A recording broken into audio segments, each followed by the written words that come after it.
सुपौल जिले के प्राथमिक विद्यालय फुलदेव टोला में हैं। यहाँ देख रहे हैं मेरे पीछे बच्चे जो हैं ये जंगल पेड़ के नीचे और जंगल के बीच पढ़ाई कर रहे हैं। और यहाँ पर ये प्राथमिक विद्यालय के बच्चे हैं। इस स्कूल में भवन नहीं है और ये भवन विहीन विद्यालय में जो है शिक्षक और बच्चे जो है जंगल के बीच पढ़ाई कर रहे हैं। आप देख सकते हैं कि चारों ओर जंगल ही जंगल हैं और जंगल में के बीच किस तरह से पढ़ाई हो रही है। इस मामले में हम यहाँ के शिक्षक हैं, इनसे जानते हैं कि ये कौन सा स्कूल है और कब से इस तरह से इन जंगलों के बीच बच्चे को पढ़ा रहे हैं। जी बताइए, आप कौन हैं? मैं शिक्षक हूँ, यहाँ का प्रधान शिक्षक हूँ मैं।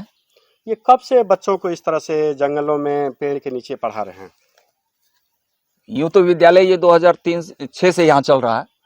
मैं यहाँ 14 में आया हूँ, तो हमको तकरीबन 12 वर्ष यहाँ होने को है और 19 साल से तकरीबन विद्यालय जब से बना है तब से लेकर आज तक इसी अवस्था में है।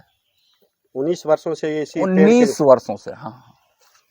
तो ये देखिए 19 वर्षों से इस पेड़ के नीचे जंगलों के बीच ये विद्यालय का संचालन हो रहा है।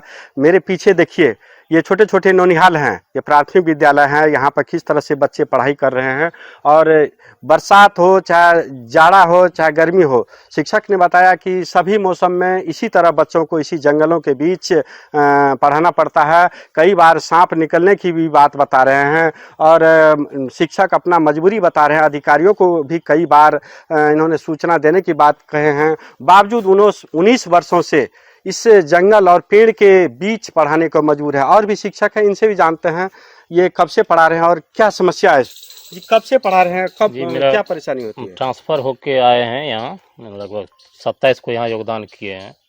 लेकिन पता है ये 19 साल से भवनहीन विद्यालय है और इसी तरह पेड़ के नीचे पेड़ की छाया में पढ़ाई होती है। वर्षा में दिक्कत हो जाता है, धूप में भी दिक्कत हो जाता है, बच्चे सबको छोड़ना होता है, बारिश होती है तो। जंगलों के बीच पढ़ा रहे हैं। जंगलों के हमेशा डर बना रहता है कहाँ से क्या निकल के आ जाए, कि कब किस तरह का घटना हो जाए, इसलिए हम लोग भयभीत रहते हैं।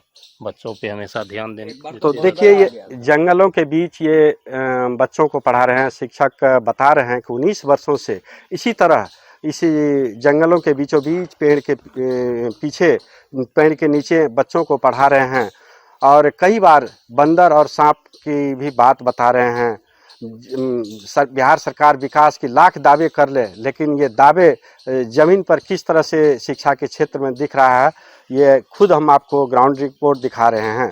सुपौल से रामचंद्र मेहता, आज तक। जैसे कि मैं सो रहा हूँ तो पिताजी को जगाना है मुझे, तो वो डायरेक्ट उठाने के बजाय, और हिंसा की परंपरा मेरे यहाँ नहीं थी सौभाग्य से, तो वो क्या करते थे कि उस कमरे में आ जाएंगे या बाहर से गुजरेंगे और चौपाई बोलेंगे, प्रात काल उठ के रघुनाथा मात पिता गुरु नावई माता। कभी कभी मैं गुस्से में उठ करके अरे पापा चरण स्पर्श किया और सो गया, उनका अम्मत उठाना।